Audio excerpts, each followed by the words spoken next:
Welcome to Perfectville, your first place podcast for your Miami Dolphins, part of the BLEAV network, presented by Fanduel.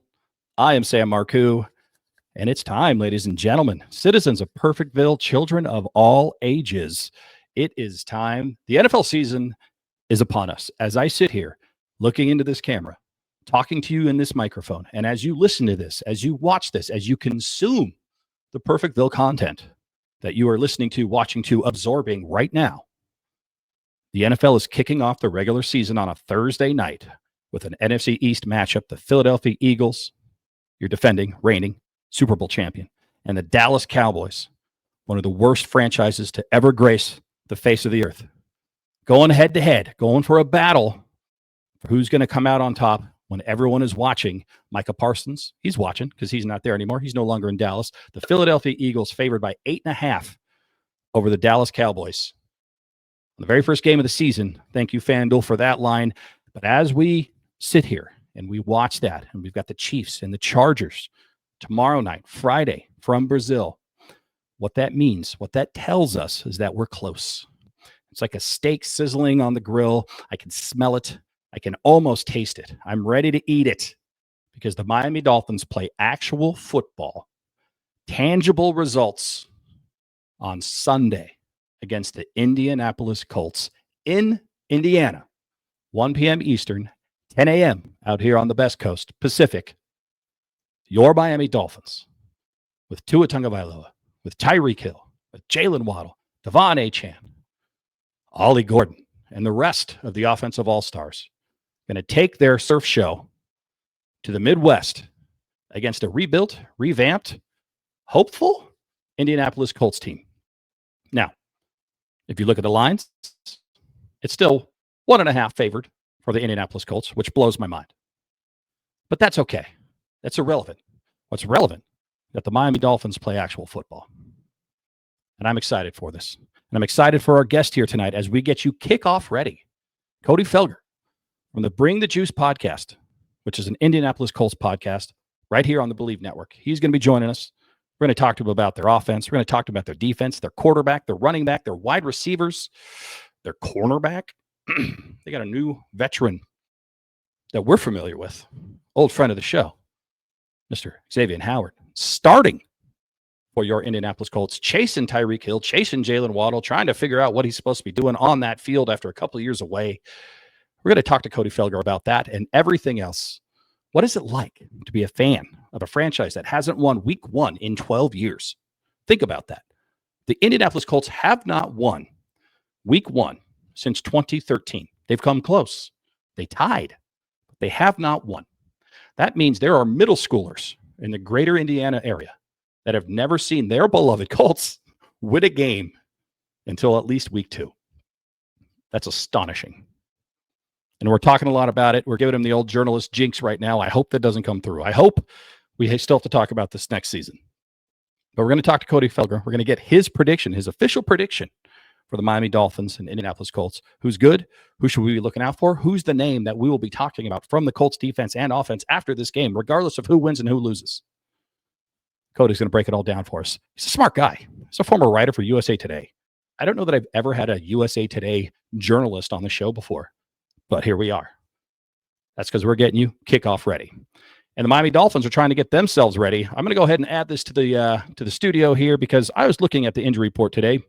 And wouldn't you know it, surprise, surprise, the Miami Dolphins have about 17 people on the injury report. We had a couple new ones here today, including a couple of people on the offensive line that haven't been hurt, but now are. Now, most of these, I'm pretty sure most of them, the majority of these folks are going to be playing.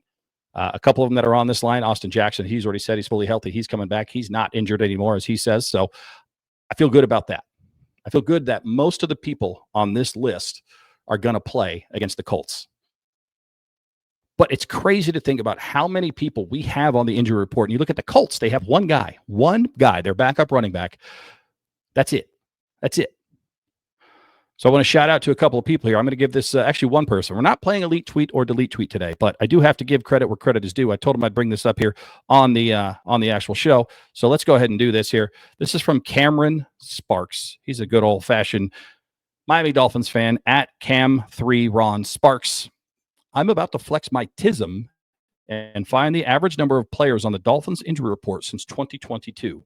I'm going to guess an average of 6 per report. Hashtag fins up. Well, Cameron, we appreciate your and salute your service because you did do the research and it's not 6. So check out the next tweet from Cameron Sparks. I'm a nerd, so I did the research. Dolphins averaged 13, technically 12.88 players per injury report in 2024. The lowest number was week 2 versus the Bills. Highest number, week 18 versus the Rams. So 13, ladies and gentlemen, 13 players on average on the injury report for the Miami Dolphins week in, week out in 2024. That's a lot. That's over 20. What is that? That's 20% of your roster. Over that. Close to almost 30. Almost 30% of your roster. Call it 25. A quarter. A quarter of your roster is hurt week in and week out, according to the research that Cameron Sparks just did. And now, who's Cameron Sparks? I don't know. He's a fan. He's a dude. But I trust him. Why? Well, because I do. So that's an issue for the Miami Dolphins. That's an issue. If you're going into week 1 and you're limping even a little bit, that's a problem.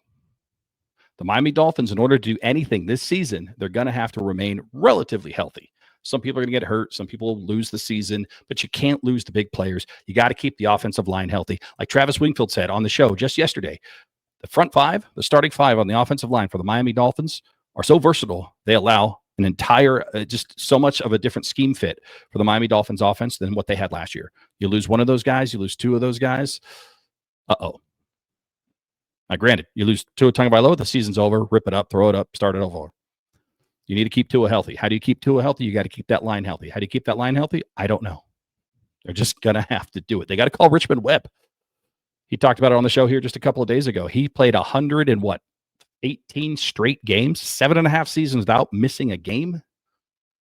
Whatever he's doing, bottle it, sprinkle it all over the top of the offensive line. Keep him healthy. So now we're going to get Cody in here. We're going to talk Colts. We're going to talk Dolphins. We're going to get his prediction. I'm not going to give you mine just yet. No, because we're still getting you kickoff ready. We've talked to journalists. We've talked to former players. We're talking to the other side on this podcast here in the town of Perfectville. We're just bringing the juice. And he's going to bring the juice from the Bring the Juice podcast. Cody Felger joining us right here in the town of Perfectville, making his debut in our beautiful city right after these words. Welcome back, Sam Marcoux, the town of Perfectville, coming with yet another episode. I think this is episode 427 just this week alone as we get you kickoff ready for the Miami Dolphins traveling to those dastardly, devilish Indianapolis Colts Sunday, 1 p.m. Eastern, 10 a.m. Pacific. That's when I will be watching it out here on the West Coast. But my man who's joining me right now from the Bring the Juice podcast, Cody Felger, will be watching this at 1 p.m. He'll be watching it locally. Are you going to be at the game, Cody? First of all, welcome to the show. Second of all, where are you watching this game between the former AFC East rivals? That's right. Yeah. So I am actually going to be down in Indianapolis. We're actually getting the opportunity. We're able to connect with one of the local bars down there. So we're going to be able to do our live stream from there, which is super cool. It's definitely a first for us. But so we'll be like 2 blocks from the stadium, being able to, probably be able to kind of be there, but not at the same time, So, we're really excited for that though. And just excited for the season to finally be here, man. It's been a long time coming. I'm sure you feel that too. A lot of conversations that we'll finally get some answers to some of these questions that we've been asking all off season, all training camp, all preseason. So it'll be nice to finally get some resolution on some things. 100%. I mean, we're sitting here talking about the games. The games for the NFL are getting ready to kick off in just a few minutes as you and I sit here and talk about a game that's going to happen in just a few days. I mean, we have the Eagles, we have the Cowboys. They're kicking off. I can't wait to watch that. We got the game for tomorrow between the Chiefs and the Chargers in Brazil on YouTube TV. That's going to be a lot of fun. It's going to be football between now and the end of February. What's interesting about this is I'm a little perplexed as to how you and the rest of the Colts fans are excited for week 1, because I read something and I heard something, and I'm sure it's not news to you, but the Indianapolis Colts have not won week 1 since 2013. And to put that in perspective, that means there are middle school students, 12 years old, 13 years old, that have never seen their Colts win on opening day that astounds me. I mean, what do you attribute that round of bad luck to? It's pretty bizarre, to be honest with you. It's that curse and then the Jacksonville curse. I don't think they've won since 2015 there. So I don't know what's been the deal, man. It's just been like a thing where come close a couple times, but you just can't for whatever reason, no matter if you have, Andrew Luck, I guess, being your quarterback, you still have a one with him even at the helm. So I don't even know what the deal is with that, man. But it's definitely one of those things where if you don't win it, you're going to hear it for another year. It's just going to be a reality. And so, yeah, it would be nice to actually finally get a win at home. I mean, you've come so close. Like last year against the Houston Texans, you're CJ Stroud third and long pass away from potentially going down and winning that game. So it's just like these little things that add up to making you not be able to win. And, it's kind of funny. I don't know if you actually know this. The quarterback that day when the Colts beat the Raiders, I think they were still in Oakland at that time, Terrell Pryor, the former Buckeye. So it's been a minute. You're absolutely right. I was still in high school at that point, which is crazy. I'm pushing 30. So, yeah, that's crazy, man, that we're still talking about this 12, 13 years later. It's just wild. Well, I mean, as somebody who's been on the end of losing streaks, I mean, we had a pretty famous streak at the turn of the century where we just could not beat the Jets. We were like 0 for 8, 0 for 10. It was just season after season. And then finally we broke through, and you would have thought we won the Super Bowl since the first time since 1973. So as a Miami Dolphins fan, I can, look, I think I speak for all citizens of Perfectville that we wish you guys luck, and we really want you guys to win next year, week 1. Not so much this year, but, we only want to pile on a little bit to the misery of what the Colts have been going through and the Colts fans have been going through for week 1. But I was listening to your podcast, Bring the Juice, and you and your co-host were talking, I think last week as you guys started to preview this, that you guys feel that this could be the year that you break the streak and actually win week 1 against these Miami Dolphins. I was starting to get offended, and then you started telling me why, and I went, well, that actually makes a lot of sense. But in your own words, tell the citizens of Perfectville, get them riled up for me, Cody. Why is it that you guys think you can actually escape in your own house with a victory against the Miami Dolphins on Sunday? Yeah, well, first off, I will say this. I do respect the Miami Dolphins. I think the Dolphins definitely do have a lot of good talent. I mean, especially offensively. There's a lot of very, very impactful pieces. I think the reasoning behind that is obviously being at home. You always love having that home field advantage. But I think secondly, when you look at this roster, I think this is the most talented from 1 to 53 that we've seen this Colts team have in quite some time. I know everybody likes to focus on the quarterback, and I'm sure we'll get to that. But when I look at this roster and I just look at some of the high quality players that they have and also some depth they have, even compared to last year when you won 7 games we already know what the quarterback situation looked like last year, and you had Gus Bradley calling the shots on defense, and you still were able to do that. So I think fans look at that and say, hey, the defense should be much improved from last year. I mean, it frankly can't get much worse than it was a year ago. You still have some weapons on offense. You added Tyler Warren in the draft. Your offensive line is still what it is, and we'll have to see because now you have 2 new starters in there. But you feel like your defense can at minimum be a top half defense and potentially could be a defense that's pushing top 10 if they live to their potential and everybody stays healthy. But that's a big if. But I think that's why fans are feeling a little confident. And again, I know Daniel Jones, nothing to write home about, but you think, hey, this team was a couple bad plays away from making the playoffs with Gardner freaking Minshew a couple years ago. So you think, and you haven't lost a lot of that key talent either. So I think that's kind of the thinking is you did things you haven't really done in previous off seasons. You went out and you spent money to get some proven commodities in that secondary. You added probably the best tight end in the draft from what everybody's saying.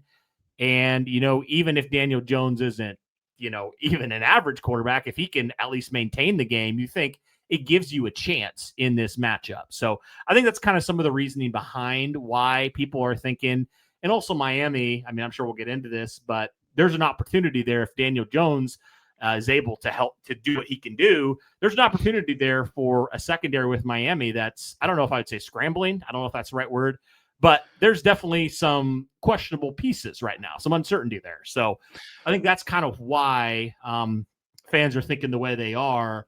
And like you said, eventually it's got to happen, right? So we're thinking, okay, maybe this will be our year. I mean, we'll probably do that till it actually is broken, but yeah, I think that's kind of some of the reasoning behind why I would say if the Colts are going to win, those would be probably the reasons why. Sure, absolutely. I mean, and I don't necessarily disagree with anything you just said. In fact, there's so many similarities between the Colts and the Dolphins. It's actually a little scary when you actually break it down and think about it. And we will. And you talked about Daniel Jones. We'll get to the quarterback because this is a quarterback-driven league. When it comes to the Miami Dolphins, as you know, if Tua's good, if he's healthy and he's upright, we're going to be okay. If he's not, right, then you sell every single one of those pieces in your fantasy league because they're not going to be worth a damn. It goes and ends, starts and stops with Tua Tagovailoa for the Miami Dolphins. It's a quarterback-driven league. This offense is driven around him, his accuracy, and his ability to get those timing throws right on time. Otherwise, it looks like a big mess. It looks like high school. So, but before we do that, you mentioned the defense. You mentioned the secondary, not of the Miami Dolphins, but of the Colts. And there's a certain player on the Indianapolis Colts that's an old friend of this show. That's an old friend of the Miami Dolphins. We haven't seen him in a couple of years. His last year here wasn't so hot. And of course, I'm talking about the X-Man, the X Factor, Xavien Howard, back in the league with the Colts, listed as the starting quarterback. Rumors are they're going to have him up against Tyreek Hill and or Jalen Waddle. Is that a good idea? Does that make you feel good? Or how are you guys feeling on your side of the fence? Because I look at that and I'm starting to salivate. I'm starting to drool. If you're going to put Xavien Howard on Tyreek Hill or Jalen Waddle, if I'm Tua Tagovailoa, I know where I'm going. Sure. Yeah, to be honest, I don't really know how to feel about Howard because he didn't play last year. So I'm not really sure where he's at, from a physicality standpoint and, all those things. I'm not really sure how to feel. I will say I do believe the Colts will keep Charvarius Ward primarily on Tyreek Hill. I mean, that's what they've been talking about, having him shadow that number one guy, follow him all around the field. So I think that would be their game plan there. Now I do kind of wonder, if Xavien Howard starts getting exposed a little bit, do they put more, Jalen Jones, who's another, I think he's a solid number 2 corner. Do you start seeing him a little bit more? To be honest, I don't really know what to expect because Jalen Jones was your number 1 outside corner last year, and he might not even be starting, which is kind of crazy. But I personally would be okay if he got some reps too. So I just don't really know what to expect, to be honest, from Xavien Howard and in what capacity he's used, even if he technically is the starter. I'm like, okay, is he out there for 80% of the snaps, or they kind of rotate those guys in? I'm not entirely sure. So that'll be just fascinating to me to see how that number 2 corner, kind of shakes itself out. Even if Xavien Howard is technically the guy out there to start, how long is he out there and how does he look? Because that is missing a whole year, that's a big deal. It is. Yeah. So I would not if possible, I want him to be on Waddle rather than Tyreek, obviously, but neither is obviously a good situation there. But I'm curious to see, does he have much left in the tank? And if so, what does that look like? Here's the problem with this whole scenario. I'm making fun of Xavien Howard, and rightfully so. Again, you said he didn't play last year. He didn't play 2 years ago. The problem was he was on our roster and starting for us. That was the challenge. This is how it ends. If you're a Dolphins fan, you've seen this story. You've read this book. He's got to do nothing until the end when the Dolphins are up by 5 points and they're going forward on 3rd and 3 to just run out the clock, and they're going to try to do an out pattern. Xavier's going to jump that route and bring it back for a pick 6. We're going to lose by 2. We're not even going to cover. We're going to lose our money. We're going to lose the game. We're going to lose our minds. That's the Miami Dolphins way. So as much shit as I am talking about Xavien Howard right now, and I know he's listening, I know you are, erase it from your memory. Forget about it. I want to see Xavien Howard from 2023, not 2021. Please, please, Xavien, be the guy that you have been the last couple of years, and everybody other than Cody and his team will be very, very happy. Speaking of Cody, we're talking to Cody Felger here from the Bring the Juice podcast. You can find that on the BLEAV network. Really, really good stuff. I appreciate you being here. Talking shop, week 1, Dolphins, Colts, old AFC East rivalries. Now, you're a little bit younger than I am, so I'm curious what this matchup means to you on that visceral level. Because for me, this is an AFC East matchup. This is Colts. This is Dolphins. This is Peyton Manning. This is Dan Marino. This is the battle for Don Shula's soul, if you want to go back to Baltimore and early Miami days. I still hate the Colts in a very, very fun way as a rival. Do you feel any sort of that towards the Miami Dolphins, or is that just a little bit beyond your scope of how you football fan these days? Yeah, I guess I'm not really as far as the Dolphins go. I never really viewed the Dolphins, I guess, as rivals much. More recently, it's been, that hurts my feelings. It's been Patriots. It's like always Patriots. It's got to be. Sure. And then pretty much whoever's, in the division at that point, whoever's doing well. So that's kind of it right now. Right now, it's the Houston Texans. That's been the team. because of what they've been doing over there. So, no, I haven't really ever felt that because I think it was before. And even, I didn't actually grow up in it. So I didn't start becoming a diehard, if you will, and really following the team until really about 2008, 2009. So it's been a while. And so I kind of got everybody else in my family into it. And so, no, I didn't get those early days. And my dad wasn't, somebody who was watching it. And so I never really got those animosity a little bit towards the Miami Dolphins from back in the day. Well, I guess you just Mad Men me. You're like, I don't think about you ever. I'm like, oh, dang, man, I think about you all the time. Well, that's okay. You know what? Yeah, hopefully we give you something to hate come Sunday. Nothing would make me happier than for you and your team, with all due respect, being mad at the Miami Dolphins for coming into your house and taking your lunch money on Sunday afternoon, as it were. Now, we talked a little bit about Xavien Howard specifically. You guys got a new defensive coordinator. You got a lot of new defensive players. Everything that I know about your defensive coordinator, because he used to be on our team here for the Miami Dolphins, obviously with the Bengals, had success, and then he didn't. He's a pretty, let's just say, aggressive defensive coordinator. You see a lot of blitz packages. You see a lot of disguises. You see a lot of people coming after the quarterback, trying to disrupt those timing routes, trying to disrupt and get in the head of the quarterback and ultimately knock him down. Are you guys seeing that aggressiveness in training camp, preseason? Are you expecting a lot of blitz design packages and exotic play calls come week one? Or what are you guys thinking you're going to see from your defense? Yeah, I mean, any sort of blitz will be a welcome change from last year. I mean, Gus Bradley did not send the blitz ever, and it was probably the most vanilla defense you can play against. I mean, it was straight up our guys versus your guys.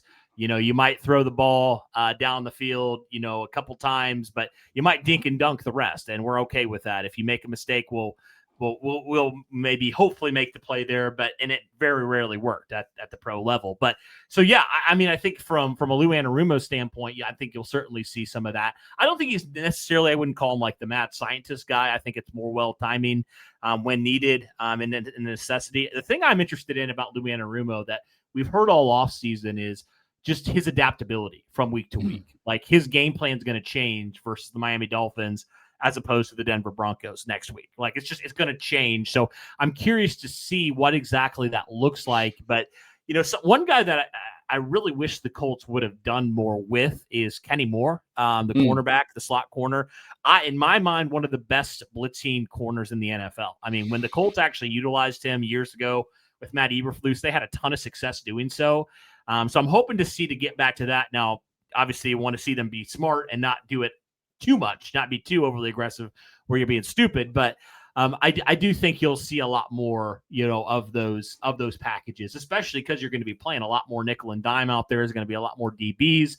I do think they will bring a lot more of those exotic blitzes now and again and actually dictate a little bit more. And that's just frankly something they haven't done for a long time. Even with Matt Eberflus, they didn't do it a ton. So I do think you will see, and from what we've seen and what we've heard of, again, take it as you will from joint practices preseason, but I think this defense has a chance with actually a defensive coordinator that's going to adapt and game plan week to week. I think they have a chance with the guys they added in the offseason to really give some offenses, some potential high-flying offenses, some problems. I do think they have that. And that's something I haven't said for a while. So, kind of in a roundabout way to answer your question, I do believe that, we will see a lot more of those exotic blitzes and bringing guys, disguising things, fooling quarterbacks into making some bad throws, those sorts of things that we just haven't seen from the Colts defense in a long time. Yeah, it'll be interesting to see how you guys do that and how you deploy that against Tua Tagovailoa because, I heard on your guys' show, you talked about it, and you guys were spot on. Tua is not a guy who's a playmaker in that pocket. He doesn't avoid the sack very often. He sometimes walks into or just rolls into a sack, and sometimes that's the right to call. Other times it's frustrating because you're like, all you got to do is throw that ball, get rid of it, and we live to fight another day. But he is very, very accurate. He's very good on timing, especially pre-snap reads. He's a very, very smart quarterback. So if you guys do bring the house and you don't disguise it properly, Tyreek Hill, Jalen Waddle, Devon Achane, all of these guys, they know what to do. They know where to break off those routes. They know where to go to get that ball and to beat that blitz. And if you get just 2 inches of space for Tyreek Hill and Jalen Waddle specifically, they're gone. I mean, we've seen it time and time again, famously against the Patriots. Week 1 for Mike McDaniel's debut, they blitzed, they brought down, the safety missed by that much, and Jalen Waddle was gone. So it's going to be interesting to see how that plays out on the defensive side of the ball for the Colts and this Miami Dolphins high-powered offense. Now, flipping to the other side of the ball. This is what scares me. This is where if I'm a Miami Dolphins fan and you're not paying attention, you might look up at the end of this game and go, what happened? Well, people seem to forget that the Colts have a guy named Jonathan Taylor, pretty good running back. People seem to forget that they've got Michael Pittman Jr., pretty good wide receiver. People seem to forget that they're about 3 or 4 deep in that wide receiving room beyond Michael Pittman. And then you get Tyler Warren. I agree with you. I thought the Dolphins might actually go get him because he did fall to them in the first round of the draft. They went another way. That's fine with Kenneth Grant. We're happy with him. But Tyler Warren's going to be a player. Whether he's a player week 1, I don't know. I'm hoping for week 2.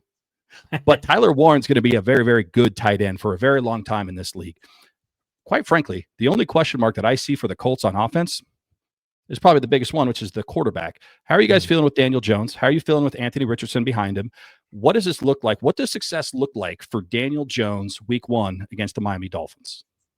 Yeah, that's a great question. And I think I would go back to 2022. What Daniel Jones did there, nothing spectacular, but I think if he can take care of the football, make it, he's never going to be the, big play type of guy. He's not going to take the top off the defense. Anthony Richardson does a lot of that, but there's also some of the short to intermediate stuff, some of the layups, if you will, where he's not as refined as Daniel Jones. So I think if you're looking for Daniel Jones and what you want him to do, I think it's just do the little things well. And if he can manage this game, and like you said, Jonathan Taylor is going to be the focal point of your offense. Yeah. He has to be. You got to run it through him. But I think if you see Daniel Jones just get the ball out of his hands, and maybe you do a little bit more of that quick game in rhythm sort of things to get it to your receivers, because you're right. I think they have a ton of talent. I mean, I think their top 4 wide receivers all have tremendous talent. I mean, you mentioned Pittman. I mean, he's nothing crazy, but he's so reliable. Those hands are so reliable. He's good to, if you give him the targets, he's good to go, get you 100 catches easily. Alec Pierce led the NFL in yards per catch last year. So he's always a weapon. He may only get the ball a couple times, but those couple times will be game-changing type of things. I mean, I remember last year watching it live against the Houston Texans. Alec Pierce burns the corner, and, man, he's gone. So, yeah, and then Josh Downs, I think personally one of the best slot wide receivers in the NFL. And then Adonai Mitchell's kind of the big wild card for me because the talent is there. You see it. He can get open, but can he do some of the other things? That's a big question mark for me. So going back to Daniel Jones, I think if he can just get the ball in the hands of these weapons, I think the Colts will be just fine.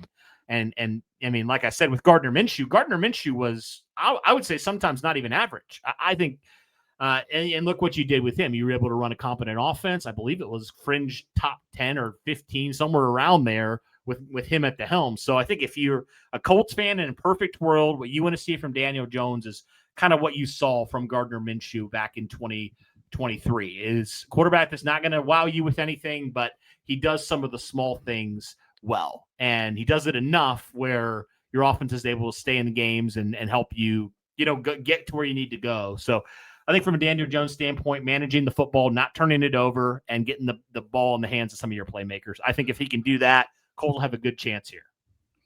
Colts fan in a perfect world, I cannot guarantee. But what I can guarantee is a Colts fan in Perfectville, Cody Felger, joining us here in the town of Perfectville, breaking down all things Indianapolis Colts. This is his team. And if he sounds smart, it's because he is. I don't know what he's doing, wasting his time hanging out with us dweebs, us plebs in the town of Perfectville. What are you, you're a former writer for USA Today. Right there. Full stop. There is nobody on this show other than Christopher Price from the Boston Globe that can touch you in terms of writing based on that credential right there. So this guy knows what he's talking about. He's bringing the heat. He's bringing the fire. A couple more questions for you, and then I'm going to let you go because I know you got to study up. You got a lot of things to figure out. You got to learn all the names of Xavien Howard's kids. You got a lot to do between now and Sunday. He's probably got a couple more. I mean, you might want to check the, Fort Wayne area. I'm just saying. All right. So who's the guy on the Colts defense that no one's talking about that the Miami Dolphins fans will be talking about at the end of this game? Who's the guy? Mm-hmm. Okay, so a guy that I haven't already mentioned that I think a lot of people are going to figure out who he is Laiatu Latu. Former first-round pick in 2024, from what I've been hearing, he has been having a very strong training camp. I mean, last year I thought he was fine.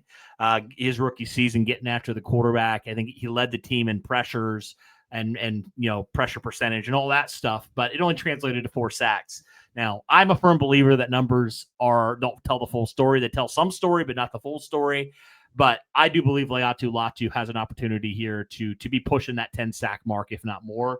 So I think he's a guy that we'll see a little bit more of this year of him getting a little bit more active.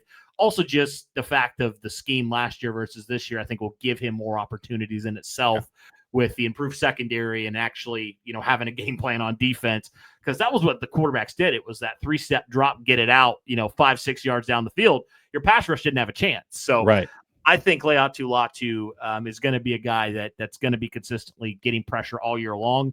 I mean, the Colts, obviously, they had their pick of the litter back in 2024. I mean, all defense, and they picked Laiatu Latu first overall on defense in that draft for a reason. So I do believe he's going to, emerge here and be a good player for this team, because they've been missing that. If you say they've been missing a quarterback since Andrew Luck, well, they've been missing a pass rusher just as bad since Robert Mathis. So they need a guy like that to come in and truly be a difference maker. And I think Latu has the opportunity here in year 2. He's got all the tools to do it. He was super productive at UCLA. So I think if he, continues on that path, what we saw in preseason, what we saw in training camp, I think he has a great chance here to really wreak some havoc this year.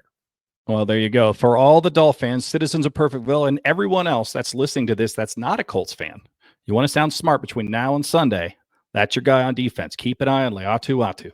Right there. Thank you for that. All right. Same question, although you may have already answered it, but let's flip it on the other side of the ball. Who's the guy on offense that the Miami Dolphins, outside of Jonathan Taylor, because we all know him, outside of Jonathan Taylor, who is the guy that the Miami Dolphins need to account for every single time that ball is snapped? And if they don't, they're toast. Who's the guy?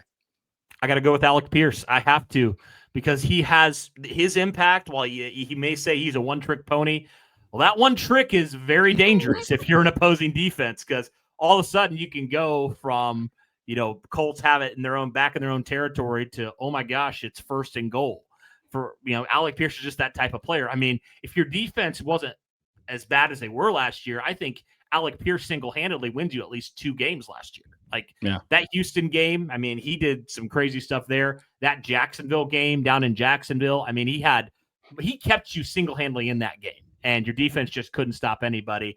So I think Alec Pierce is a player that you got to keep an eye on. I mean, you may not go to him a ton, but when you do, you got to account for him, because he is one of the best deep route guys in the NFL, and also probably one of the best jump ball players in the NFL as well. So he is a very dangerous player. And if Daniel Jones can get him the football on a consistent basis, I'm telling you, man, it's not fun to see Alec Pierce down there, because he's been doing it a lot. He did it a lot last year. And like I said, led the NFL in yards per catch. He's a dangerous man when he gets the ball in his hands. Early in the season, Alec Pierce was a guy that just kept popping up. You're like, this guy again. I was really hoping you were going to say Michael Pittman Jr., because I have him on my fantasy team, and he's sitting on the bench right now, and I would have moved him up into the starting lineup, but you went Alec Pierce. So I'm going to keep him there and let Stephon Diggs do his thing in the starting lineup. But Stephon, I'm watching you. Okay, final question, then I'll let you go. And this is probably the most important question you're going to get, at least during this interview, but maybe for the week, perhaps ever. Who knows? Final prediction. Miami Dolphins on the road, 1.5-point underdogs against your Indianapolis Colts. Miami Dolphins have not lost week 1 with Mike McDaniel at the helm as head coach. The Indianapolis Colts have struggled to get that win, that elusive win week 1 since 2013. Does the streak end? Do the Colts celebrate? Or is it yet another year, another notch in the cursed belt that is the Indianapolis Colts week 1? What's your final prediction? Let the world, let the town of Perfectville hear it. Okay. So I know it can be very easy, when you watch a team, you root for a team to kind of maybe overthink your team is better than they are, right? So, but my co-host Derek and I, we kind of came to this, I don't know what you call it, like a pact or whatever you want to call it, but we kind of came to this understanding, like, until the Colts do some of these things they haven't done, we're not going to pick them. We're not going to pick them to win week 1. We're not going to pick them to win in Jacksonville, because they haven't done it in, a long time. So, so for that standpoint, I am going to pick the Dolphins, believe it or not. I do think it's going to be, within a touchdown. I think it's going to be a very close game. My prediction I had on my show was Miami 23, Indy 20.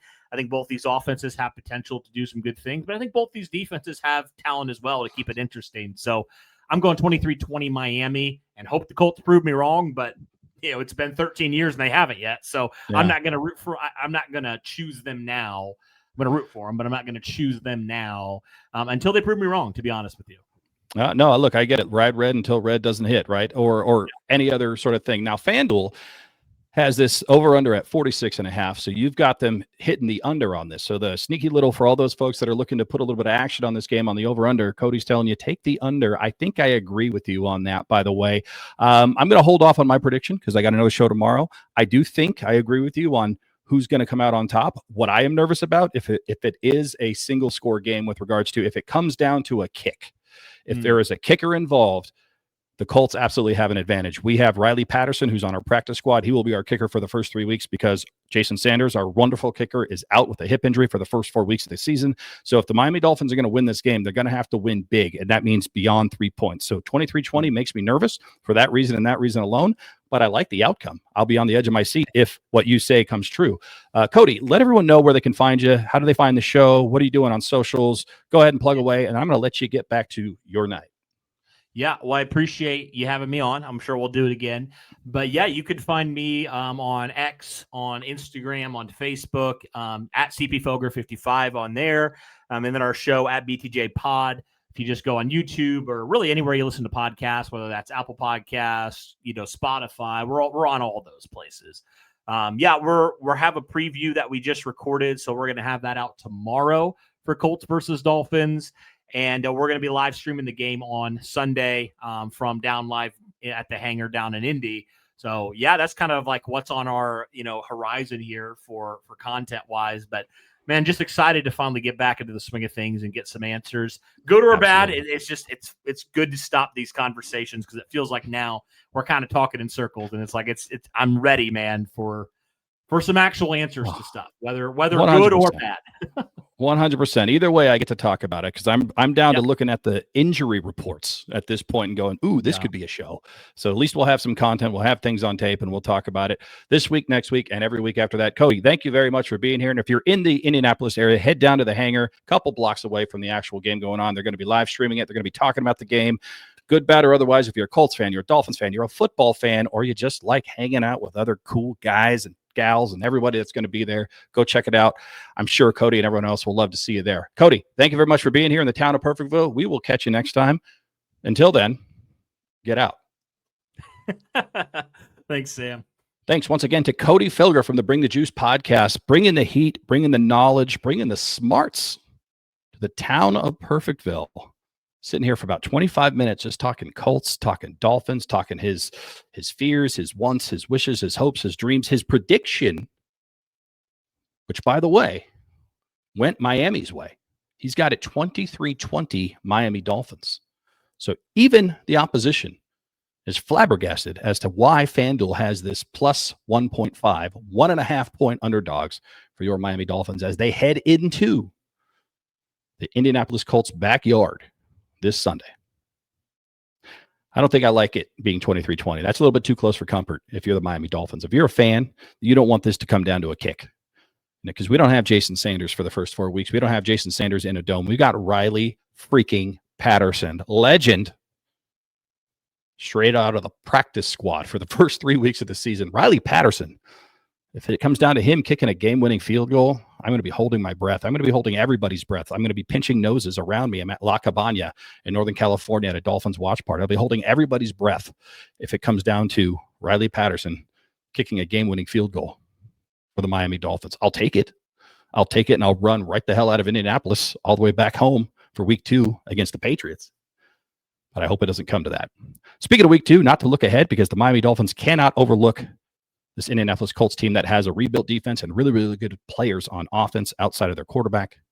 But week 2, we are having our home opener against the New England Patriots. And guess what, ladies and gentlemen, week 2, kickoff ready isn't just for week 1. We're going to get you kickoff ready week 2 because Dougley Durong, who was supposed to be here this week, we had to reschedule. He's a busy man. He's a jet setter. He's flying all over the place, making appearances on national televised programs as well as famous left tackles for the Miami Dolphins, and Teron Armstead. He's agreed to come on and preview week 2, review week 1 with me, yours truly, next week here in the town of Perfectville. So Douglas Durong is going to get you kickoff ready week 2. Speaking of which, my old friend, the only guy in Boston that I like, Christopher Price from the Boston Globe. He's going to join us next week talking all things New England Patriots. He is the host of the BLEAV in Patriots podcast here on the BLEAV Network. It'd be good to see our old friend, have him come back here, talk all things Patriots, all things Dolphins. That's week 2. Douglas Durong, Christopher Price. But we're here in week 1, and we're getting you kickoff ready. We're almost there. We're stretched out. We got our uniform on. The music is playing. It's pregame warm-ups. We're getting ready to kick off. We're almost there, ladies and gentlemen, citizens of Perfectville. We got one more episode this week to get you fully kickoff ready. And we're going to be breaking down the line, not just the favorites and underdogs, not just the over and the under. We're going to take a look at the individual prop bets that you can do, that you can enjoy during this game, both on the Dolphins side, and the Colts. Who's going to get the first touchdown? How many yards is Tua Tagovailoa going to throw for? Who's going to get a sack? Who's going to get the first sack? Who's going to get multiple sacks? We're going to cover all that and more with a special guest, I'm hoping, fingers crossed. But until then, just remember, everything that you need to know about this game, you can find on Fanduel.com. Anything you need to know about this game, you can find at BLEAV.com. Like, subscribe. This is on YouTube. If you're watching this, we appreciate it. If not, go check it out on YouTube. Like, subscribe. Just type in Perfectville. You'll find us. We got the video feed. We got the audio feed. You can find us on Apple Podcasts. You can find us on Spotify. Anywhere you're catching the podcast, we're there. So we appreciate all the feedback. We appreciate all the interaction. We appreciate everything that you guys bring here as the citizens of Perfectville. It's been a lot of fun getting you guys kickoff ready here in the town. We're getting close. I can smell it. I can almost taste it. It's almost time for kickoff. We're getting you kickoff ready right here in the town. And just remember, as we wrap this up, we close this up, special thanks once again to Cody Felger from the Bring the Juice podcast, former writer for USA Today. Check out his stuff. He's got his show coming out, his preview. If you want more Dolphins content from the other side, go check that out. That drops, I think, tomorrow, if you're listening to this right now. And just remember, nobody is perfect except us. So on behalf of myself and the entire BLEAV network, presented by Fanduel, the only thing left to say is goodbye from Perfectville. Later.